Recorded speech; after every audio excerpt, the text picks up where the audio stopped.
Welcome to the Blacklist AFTERBUZZ After Show, episode 10, season 4, The Forecaster. Creepy kids and profiling. Let's go.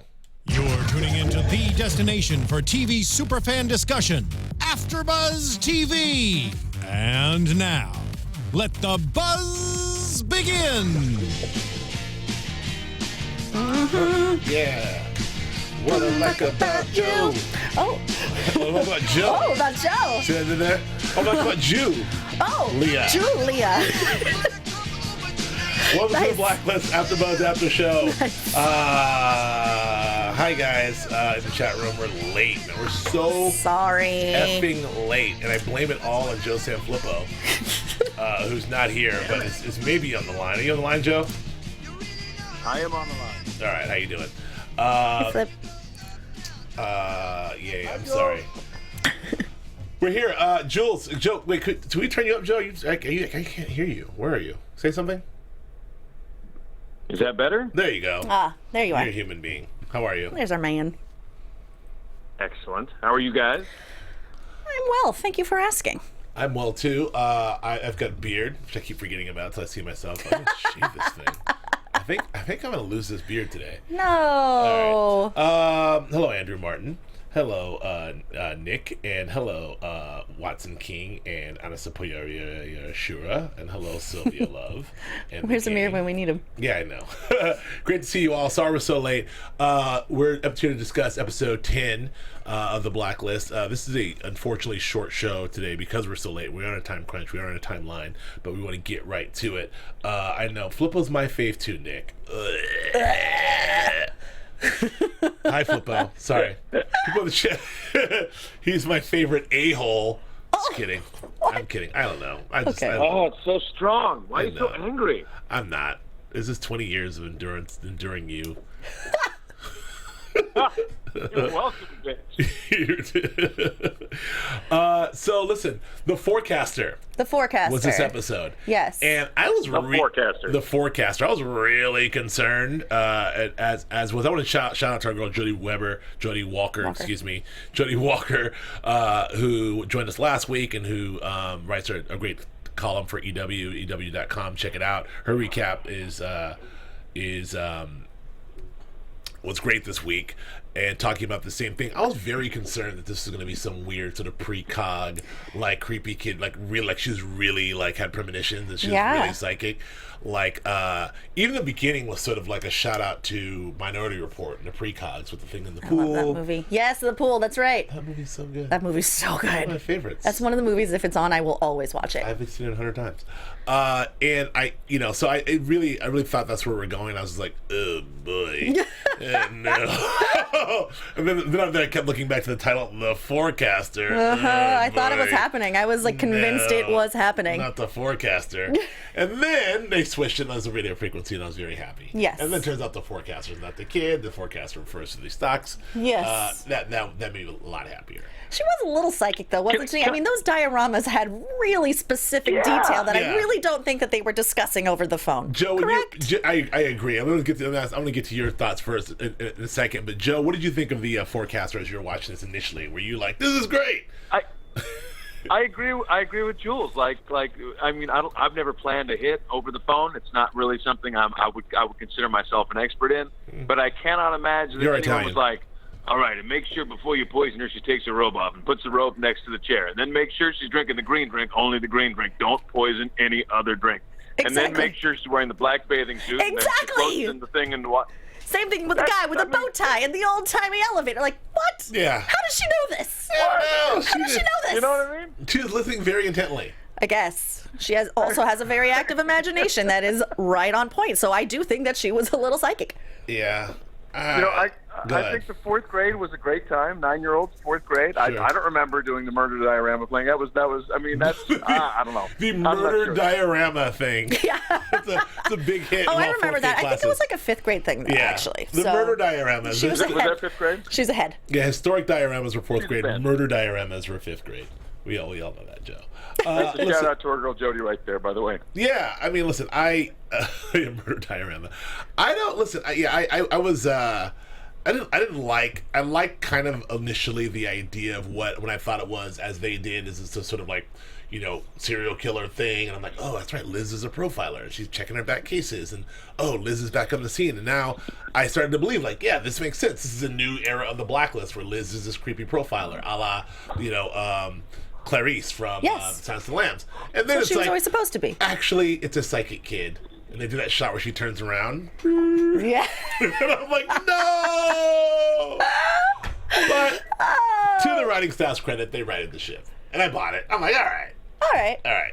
So to that point, I actually did enjoy the episode. I think that what was also interesting about this episode is they were able to do it's the first time in a while that they've done two really separate plot lines. In other words, the Red wasn't directly involved with this blacklister. Not at all. Red didn't inform this blacklister. Red didn't have a weird backdoor gain from this blacklister, although he mentioned, like, oh, the forecaster, you had an opportunity to do business with him, but I passed. Yeah. So, I mean, he knows everything, but the idea that there were two separate things happening, I kind of like that a lot. It kind of gives us some independence, and we're getting to see, I think it sort of sets up what will begin to be, I think, the spiraling of Red and then falling apart of his internal organization, which consists of Dembe. And Boz.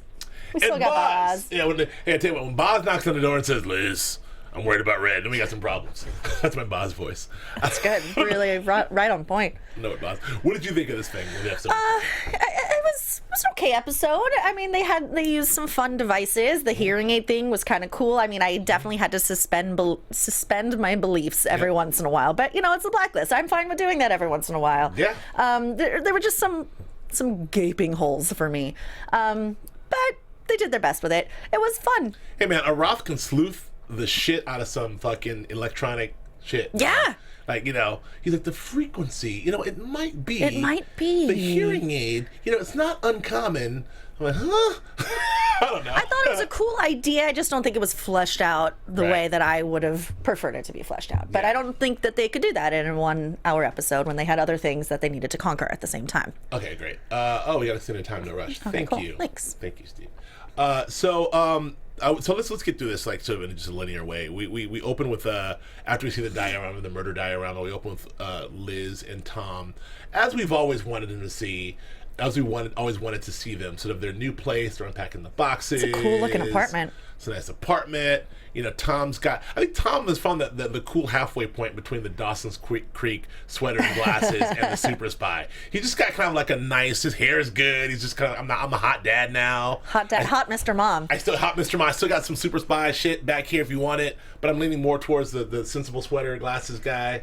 Like, how are you feeling about the new Tom? I like any Tom I could get. Okay. Come on. Joe, how are you feeling about this new Tom and Liz? You there? They did. I think it's smart, and I like that they write in. I like the direction they're going with them. Obviously, we're going in the direction where like, oh, here's all my passports. I'm walking away from it. She's like, that's a lot to give up, and are you sure you want to give it all up? And he gives her the knowing look. I've thought it all through, but obviously we know, because we know there's Blacklist Redemption coming up. Redemption. So is it colon? I don't know. We just always say colon. I don't know, though. I mean, it's a lot to give up. What is a lot to give up? I mean, he was like a crazy teenage super spy who murdering people left and right. Super spy. Like, he's like, I gotta give all this up for you, baby. And why is she like, it's a lot to give up. Are you okay with that? What? I don't get it. Here's the other thing. And what is he supposed to do? I know what he's supposed to do because we know Blacklist Redemption, but what's his plan? Is he going to be Mr. Mom for a while? I can teach. Does he have any other skill sets? He's a teacher. He's a great teacher. Yeah. Right? Remember? Put the glasses back on. That's true. He could always Did he have credentials? You could teach murder dioramas in He could. Here's the thing, what I'm also concerned about is, when Tom makes these grand sweeping promises, you can almost guarantee that the shit's gonna backfire. Every time he says, I promise you, Liz, that I will never do the thing. Almost every time he's like, I had to do the thing. And Liz is like, I don't believe you. Why would you do this, the thing? And she's like, I had to do it. He's like, I'm making a promise to you. See these passports? I'll never use them again. Chuck. Meanwhile, colon redemption starts in any second. Oh, so, let me fish those out of the trash real fast. Let me get this. Let me get those out. The second that flew out of his pie hole, I'm like, oh boy, this is how they split up. Because Liz is like, that's one lie too many. I can't. That's the breaking point. That's one lie too many, Tom. Oh, you've broken every promise you've made me. Every time, every time like, Tom makes us a promise, it's I feel like they're setting it up for it to be like an amicable split. You know, because she's like, yeah, hold on to these. I enjoy your honesty. Like, oh, you think it'll be more like, you know, you have to go deal with your mom and save the world. I mean, he's been talking about who his father is now that he is a father. You can tell he's like, can I help? Can I help with your investigation? She goes, no, you're fine. You know, feed Agnes. Yeah. And he's like, Mr. Mom. I don't think that's enough for him. And Joe, you're a dad. I mean, you're a dad, and you've got a relatively new baby. Is there a point where you're like, I'm gonna blast some tunes and do you blast some tunes and dance around the house and sing until no. You know what? That is so cliche. That is so trite. Listen, I don't know. I've got 3 daughters. I've been around the block a couple times that way. Here's the thing. The kids don't care if you're singing into a mop. They don't give a shit. They're not impressed. And the bottom line is that is some sexy for mama thing. That's what that is. Like, if you're trying for that number, either there's a camera on you or mom is walking in the door. I like it. Because you want to be sexy. Like, look, we've been singing all day. Yeah. Me just being hot and sexy with the baby. Look at sexy dad. Just singing and into the mop. sexy he was. It worked. Yeah. Ding ding. I mean, you know, it was the Romantics, which is a little cliche, but I'll give it to them. They're still cool. At least it wasn't like, I don't know, One Direction or I don't know, or what's our other one? That's what makes you beautiful. I don't know, or I don't want to wait. Anyway, a lot of things you could have sang into that mop, but God, you know, yeah, he was great. So listen, they seem to be doing well. Liz gets the diorama. She goes off and lets the folks know that this is a problem. Obviously, the murder's been committed. They try to figure this out. They end up lifting a print from the diorama that leads them to this woman who confesses and says, I saw you on TV, I knew you can help us. And I saw you at the grocery store. Sorry, at the grocery just store. Followed you home. Way to go, Super Spies. Yeah, what the hell? Like, knows your apartment number and everything. Yeah, I'm an associate of Reddington. Like, everyone's trying to maybe kill me for the last, I don't know, 4 seasons. We finally got out of protective custody of Red to our own place because we're so careful. But yet, soccer mom Day 2 follows her home from the grocery store and drops a fucking murder diorama on her front porch. And she's like, oh. Not 1, 2 super spies. 2 super spies. And a baby spy. I'm freaking out if I'm Red Reddington. Yet Red can't come to the crib. For real. Red can't come to the house. he may bring up the wrong element around. I don't know. I love Lizzie's trite little, I'm not ready yet. I'm not ready for you to come to the house yet. I'm not ready. You got me reinstated. You pulled strings. Talk to the president-elect. But you can't see my crib. Yeah, I don't understand. It's dumb. But anyway, I sorry. I'm sorry.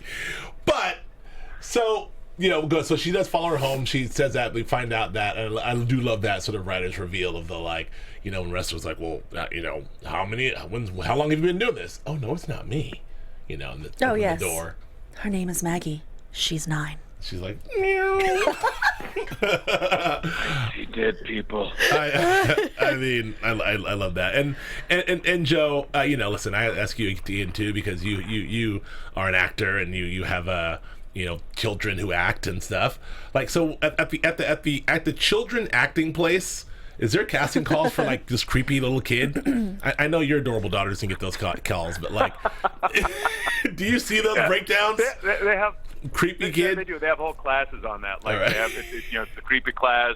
There's murder diorama 101, 102, 103. If you get the right kid, you don't even need to have the art department make the dioramas. The kid is that well trained. They come in, they do their own murder dioramas. Got it. That's good. That's good to know. I mean, I got to know these things. I always like to know the inside of the business. You know. But that kid was good. We were talking. She was great. She was great. And she was wonderful. She was good, and she was subtle, and I thought she did a great job. I concur. I concur wholeheartedly. third that. I'm not making fun of the actress herself. In fact, I think she did a great job. I'm more worried about the trope. The trope of the creepy child. The actual child, because once you buy into the trope and you are finding the actress, they did a good job of finding the actress. Absolutely, she did a great job. So we have all that. They find out. This is where it gets a little murky for me, because then we're gonna go back and circle back. Don't worry, we'll circle back to the Reddington stuff. But like. So this is when they've realized that she's not psychic, but she's getting the frequencies through her crazy hearing aid, and the thing must be nearby. But nearby just so happens to be the murderer folks who are nearby, so they go by to try to track him. And these people are forecasters. They're actually targeting very specific things so they can do some insider trading.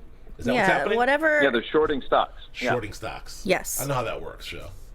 How does that work, Joe? Yeah. Well, they're placing a bet that the stock is going to tank. The bet usually that if you're putting it short, my understanding of it is that you're basically buying.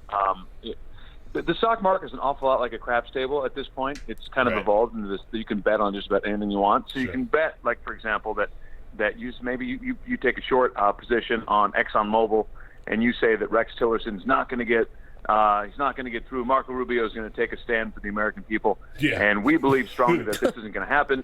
So I'm going to buy that between now and next Tuesday, that ExxonMobil is going. I'm going to sell it short at X amount of dollars, and you buy that position. Now, once that timeline goes past, my understanding is then you lose your ass, you lose your money. Right. So, but if you come up, if the stock tanks the way you want it to or expect it to, then you win. And then there's huge cases of it. Like there's that Ponzi scheme. Is it health? There's a health Ponzi scheme, and I can't think of what the heck name it is. But there's a huge a hedge fund guy that's been trying to crash that stock for years, and I think he's doing pretty good now. But it's interesting. It's huge business. Well, so they're huge money players that they're always trying to crash other companies so they can get their shorts. That's amazing analysis, Joe. And then you're well played. Back to your gig on CNBC when you finish this. I'm gonna shave my head and Ali Velshi this shit up, man. Ali Velshi. What's my other guy? The Kramer. Is he one of those guys? Kramer, he screams and stuff. I don't know. I'm not sure. I don't watch this stuff, but I believe you. Okay, Mad Money. Anyway, forget it. So it's an elaborate scheme, and so that's what they're doing, and it involves killing people. This is the part where it gets a little dodgy because the dioramas, it just feels like they did a stretch to connect the stock shorting and the ring to do these murders to the chick who can hear them and make the elaborate dioramas. It's like a kind of a stretch, right? Yeah. Well, belief suspension. It's fine. As it goes. Okay. So this TV show. It's a TV show.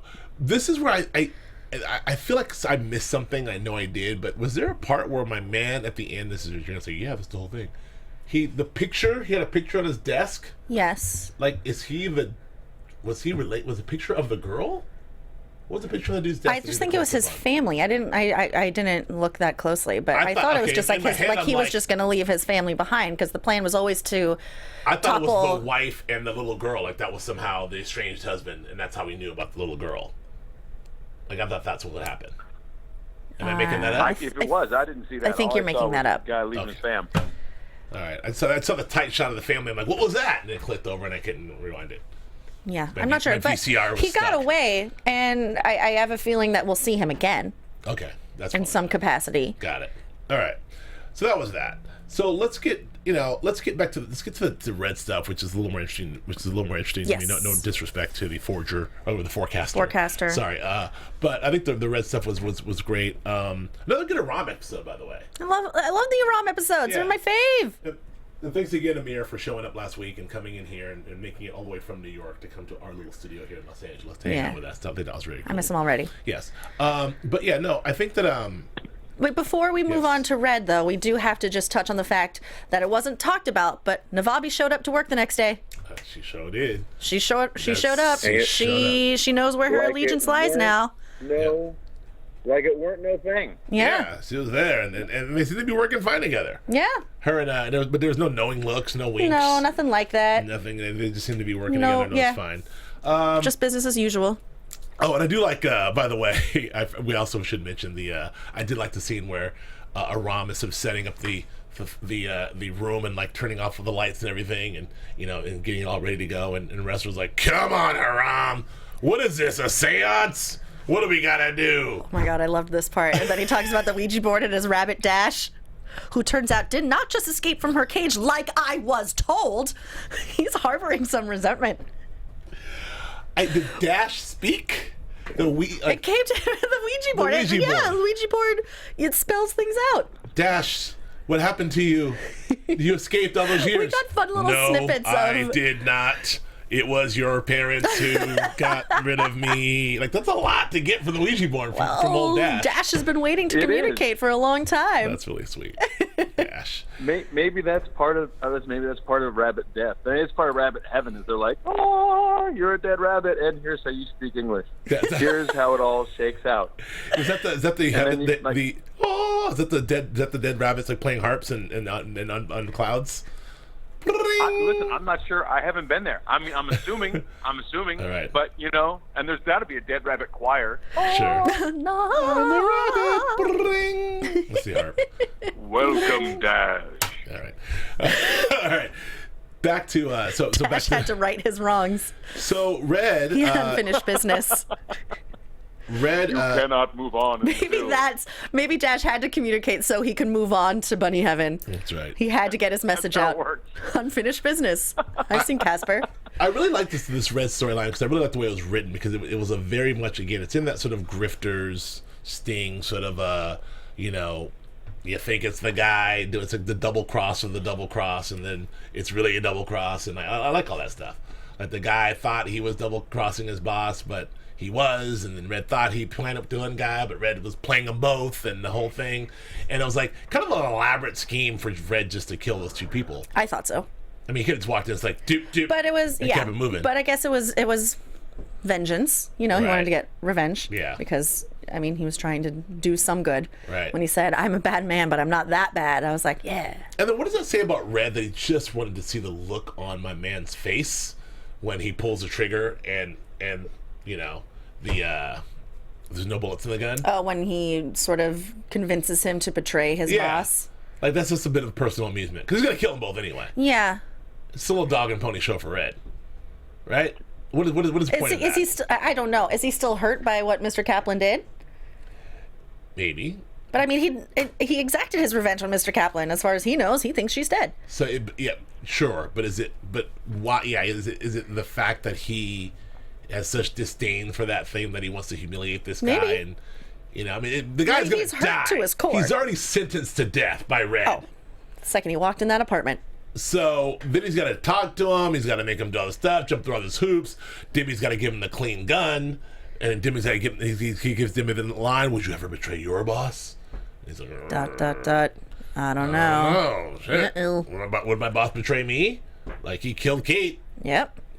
So yeah, I thought the whole thing was sort of cold-blooded and crazy. And then I do like both those actors. I like both those shady African miner guys. Mm-hmm. I think that they're both good. They were great.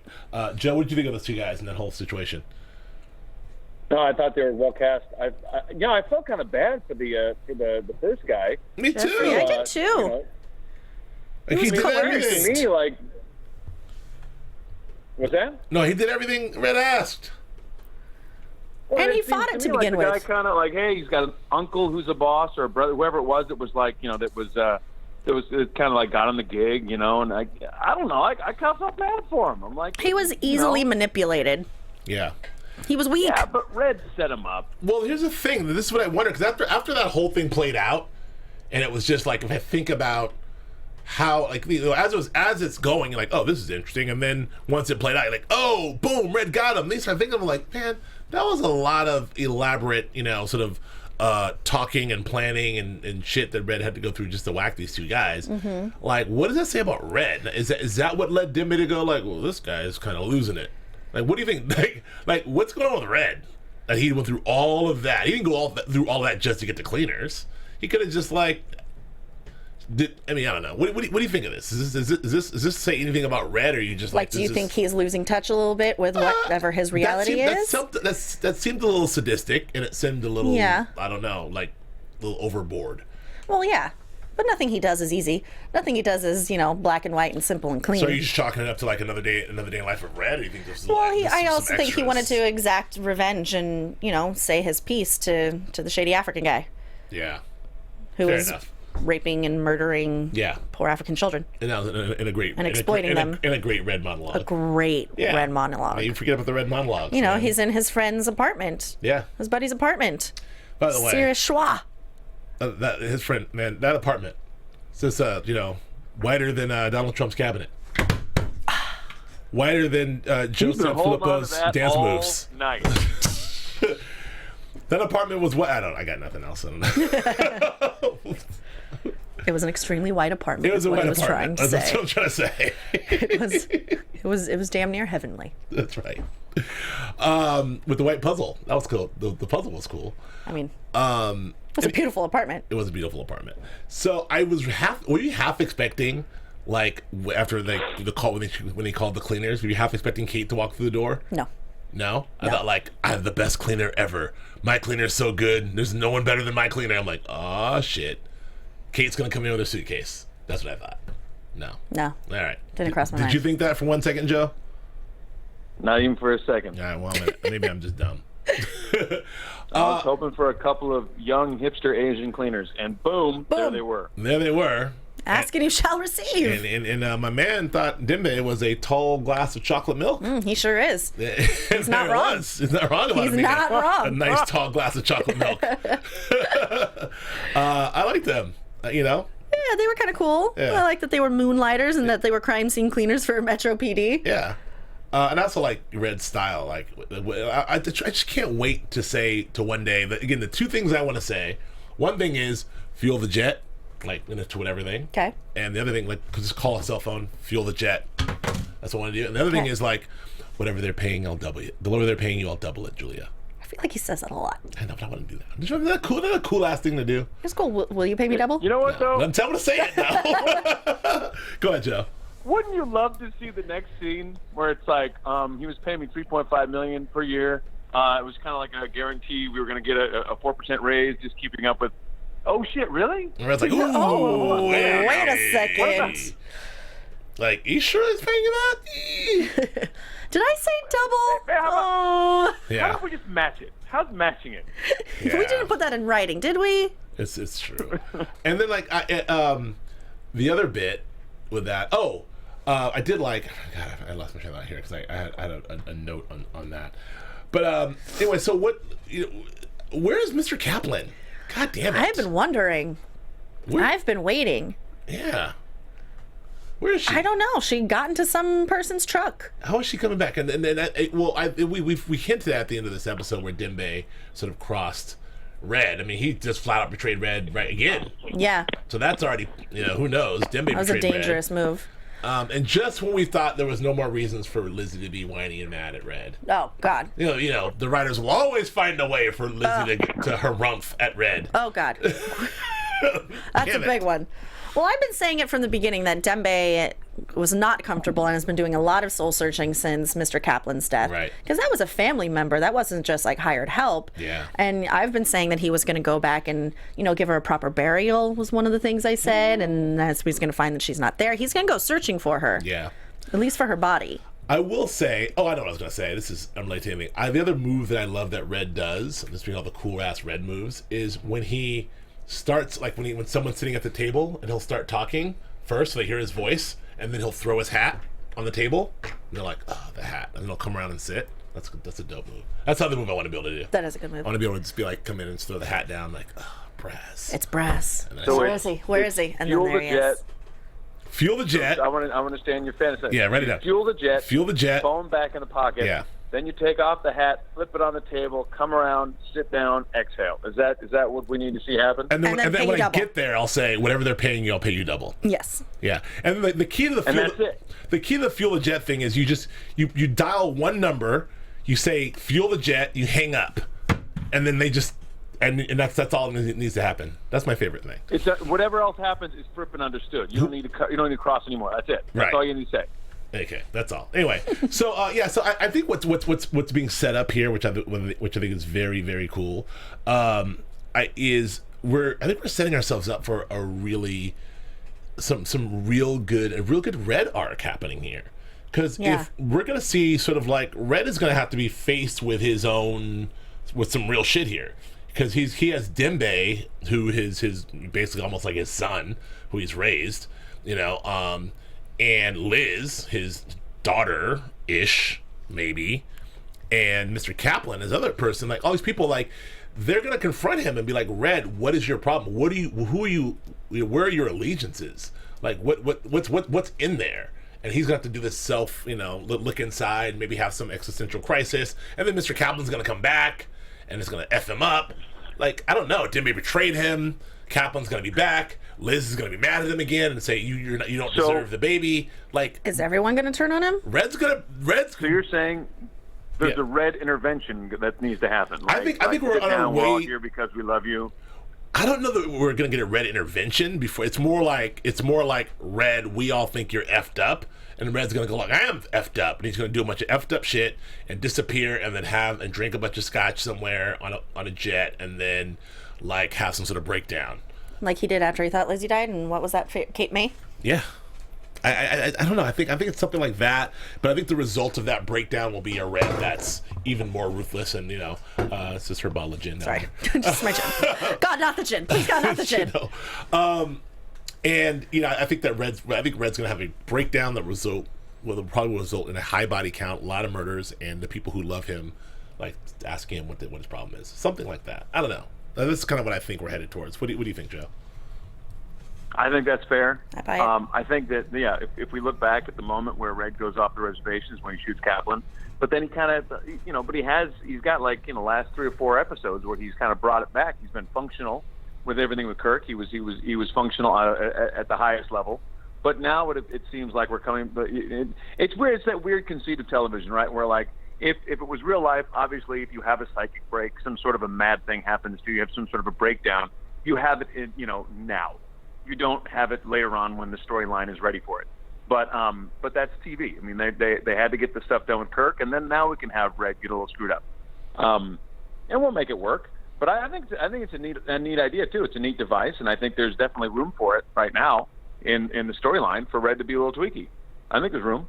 Yeah, I agree. What do you think's going to happen with next? Like, is Kaplan coming back? I mean, I didn't see the previews. Did you see the previews for next week? I did see the previews for next week. It doesn't really have anything to do with Mr. Kaplan. It's Lizzie going undercover, which I don't know how she can do because some woman at the grocery store recognized her because she was just pardoned. So how is she going to go undercover with what? I saw the previews too. She was wearing glasses, Jules. Oh, did you not see wait, did she have a gray hoodie? Because then I'm sold. Oh my God! I mean, listen. If you apply DC Universe rules, that pretty much that's true. That's true. She's like the most recognizable person on the earth these days. She killed the Attorney General. She was on the run. They thought she was a Russian by the spy, freaking president. And it was announced to the world. National news story. Soccer mom recognizes her and follows her home, and now she's going to cover with a pair of glasses. Yeah, I don't understand how this is going to work, but I cannot wait to see how they do it. Go ahead. Let me put on these glasses. Poof, disappeared. Gone. So Lizzie's in the cover. Who okay. are you? Where was the girl who was so sad that was here a minute ago? What happened to her? Maybe said he hit the glasses. Dear. What else? I mean, what else are we missing on this episode? Because we are short on time, and I'm gonna get some of these thoughts online. But anything else that we missed here? I mean, we missed a lot, but anything else that you have in your notes, Julia, that you wanted to talk about or mention? No, I think it was, kind of a filler episode, so I think we got through what we needed to. Anyone in the chat room have something to say? Well, there's a discussion about the carelessness of the FBI, kind of an FBI WTF of not being covered, that kind of Liz just kind of looking out the window with the goggles, like, and able to be spotted. Like, I don't know, where's the killer? And then of course they spotted him. Oh yeah. Like, they said that was a little careless, which I kind of agree. Ty Northwest on Twitter said, "Please address the ludicrous getting it to the lab after Liz handles it, drives it in, carries it inside, and everyone around it for the diorama." That's true. There's that. No gloves. No gloves. No nothing. She did look like she was carrying her science project into class, didn't she? Yes. It was kind of funny. And then Aram said, like, "Oh, that's a nice You're little." artsy crafty. That's No, it's a murder diorama, Aram. Get the lab in here. Let's see. Metro Pretty, Chocolate Milk, Sexy, Copacabana, Andrew Martin, Back to the Opium Den for Red. That's funny. Okay, I like all that. And Nick says, Julia is so pretty. Oh. Look at that. Well, I'm a blushing. Sylvia told me not to shave the beard. I say not to shave the beard. Yeah. You know I like a man with a beard. Thank you. Joe, anything? No, I'm good. Thank you. Thank you for asking. All right. Well, I think that's all we really have for this week, folks. This is it. This is it. The forecaster. I don't know. Maybe we'll see him again. Maybe we won't. He's pretty low on. I mean, he's number 163. Yeah. Maybe we won't. Maybe he just got away with it. Yeah. With his golden parachute. Yeah. Left his family I behind. think they gave him the number. They gave him the number as a pity. He didn't even deserve the number. Yeah. All right. This episode did confirm that the Blacklist is which we always talk about, is very fluid. Yeah. Because he says, "This is your next Blacklister." She She's goes, like, "You don't "Huh?" even know who he is." Yeah. Like, well, I thought you had the blacklist, Red. So like he gave No, you have the some like blacklist now. bullet points, like Yeah. high profile targets. Left you clues, which means it's a game to them. Right. Okay, and I guess that needs to be part of it to be a blacklister. Right. And that he's baiting Liz. Right. Is that all it takes to be a blacklister? Must be. I guess those are some bullet points. I wonder if at a certain point, once they have the end date of these episodes, will they fill out the entire blacklist? You think we'll get 163 blacklisters? Is that our highest number yet, or do we It have has something to in like be. the 100? I don't know. The forecaster has to be. Where are we? Like, no, we're not 160. Yeah, well, we are in 4 seasons. I mean, he doesn't seem to We're inform about 88. We'll be, Red's businesses or business ventures in any way. He says, "Oh yeah, I know that guy. I turned him down." we'll probably so he have doesn't at least care about one more him. season, which will bring us to the 100 show mark. So we're not going to get there. We're not going to get there unless we have multiple blacklisters. Maybe. Unless they go 7 seasons. I don't know. Sorry. to your delight. Sorry. Okay, we're going to skip predictions because we just did them, kind of. Yeah. Do you have any extra predictions, Joe? I do not. right. You just said 7 seasons and something happened to me. All right. Do we find out the meaning of the number and the importance? No, we didn't, Sylvia. We did not find out the meaning of the number. Right? The numbers, they're still ranked, never. but They're ranked, but it's fluid, I guess. it's fluid. Maybe someday. I think we're really just only concerned with the top 3. Yeah. Really, number 1. Yeah. We need to know who number 1 is. It's going to be Red. It's going to be Katarina or Red. Yeah, absolutely. It's going to be Red. Yes. Wasn't Liz a blacklister at one point? No. I thought this was a weird thing where she was like, no, I'm making that up. Never I don't mind. think so. Tom was. Tom was, that's right. Mm-hmm. Tom's a blacklister. Okay. Anyway, that's it. Joe Flippo, where can the people find you? On the Twitter is Joe Flippo, JoeFlippo, and my website is josephsanflippo.com. Julia? Twitter and Instagram with my name, Julia Cearley, JuliaCearley. You can find me on Instagram and Twitter at Joe K. Braswell, on Snapchat at JK Braz, Chrisander Sellers, Sylvia Love, Nick Mitchell, Watson King, Andrew Martin, and Anna Panura Sasurarura. Thank you all for joining us. We love you all. We'll talk to you very soon. Thanks. Bye-bye.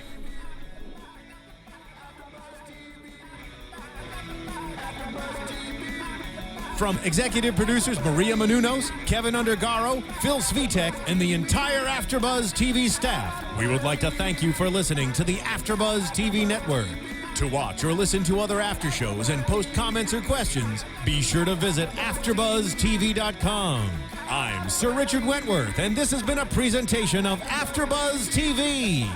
See you later. The views expressed herein are those of the hosts only and do not necessarily reflect the views of AfterBuzz TV or its owners or principals.